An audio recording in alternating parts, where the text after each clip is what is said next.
Radio వేరితాస్ ప్రేక్షకులకు వీక్షకులకు స్వాగతం సుస్వాగతం.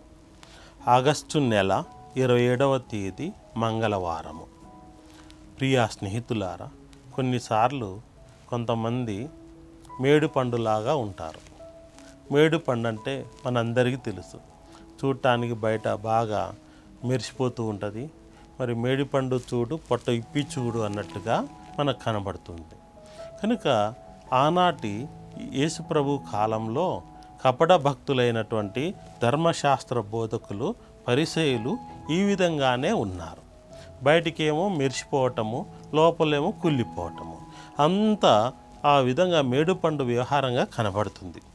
ఇంకా మనం వాళ్ళని ఇంకా తీక్షణంగా వాళ్ళని గమనించిన ఎడలా వాళ్ళంతా పైన పటారం లోన లొటారం ఈ విధంగా ఉన్నదని చెప్పేసి మనకు యేసు ప్రభు ఈ దినమున సువిశేషంలో నిన్నటి మాదిరిగానే ఆనాటి కపట భక్తులైనటువంటి వంచకులైనటువంటి ధర్మశాస్త్ర బోధకులను పరిసయ్యులను యేసు ప్రభు వారికి అనర్థము తప్పదని చెప్పేసి ఇదిగో అయ్యో అని చెప్పేసి యేసు ప్రభు వారి గురించి మాట్లాడుతున్నారు.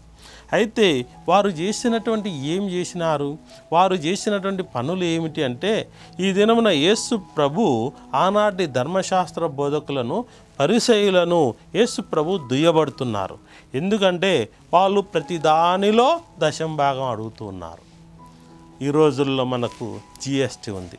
ఇక్కడ మనకు కొన్ని విషయాల్లో అక్కడక్కడ కొద్దిగా సడలింపులు ఉన్నాయి, కానీ ఆ రోజుల్లో మాత్రం దశంభాగం నీవు పంటలో వచ్చినా కానీ, నీవు చెట్ల నుంచి వచ్చినా కానీ, దేని నుంచి వచ్చినా, భూమిలో పండినవైనా చెట్ల ఫలాలైనా దేదైనా కానీ దశంభాగము చెల్లించాల్సిందేనని లేవీ కాండము 27వ అధ్యాయము 30వ వచనము ప్రకారంగా వాళ్ళు ప్రజల నుండి దశంభాగాన్ని వాళ్ళు డిమాండ్ చేసేటటువంటి వారు.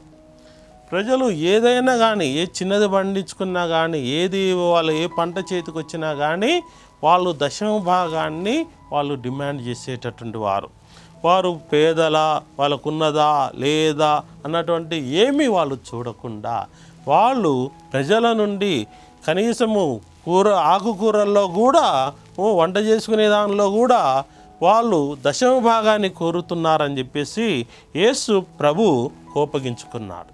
వారిని సహించలేకపోయినారు. ఏమిటి ఇంత దుర్మార్గము?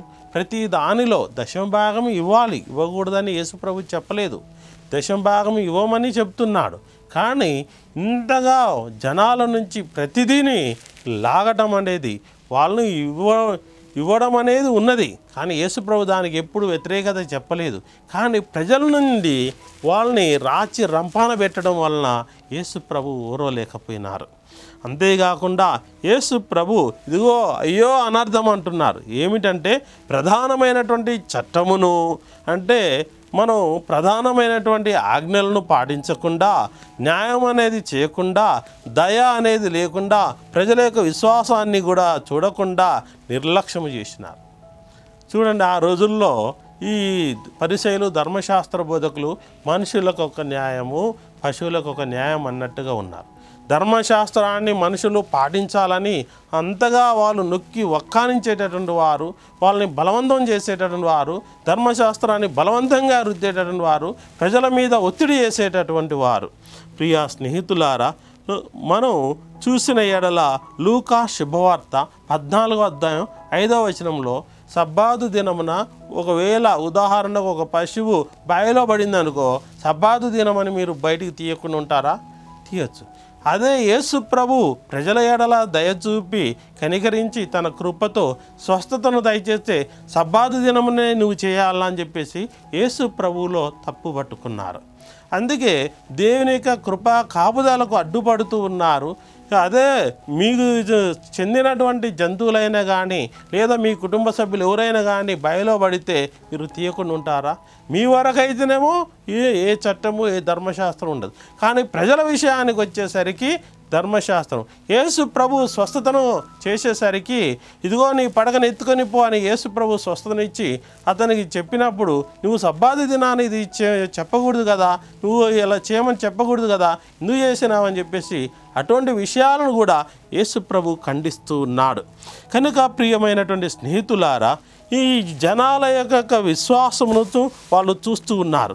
అయితే యేసు ప్రభు వారిని ఏమంటున్నారు? మత్తయి శుభవార్త 5వ అధ్యాయం 21వ వచనం నుండి 22వ వచనం వరకు, 27వ వచనం నుండి 28వ వచనం వరకు, ఆనాడు వారు ముఖ్యంగా ఈ ప్రజల యొక్క హృదయాలు ఎలా ఉన్నవి? లోపలంతా కుళ్ళు ఉంది. మరి గిన్నెలను నువ్వు బయట కడిగినట్టుగానే లోపల కూడా కడగాలి.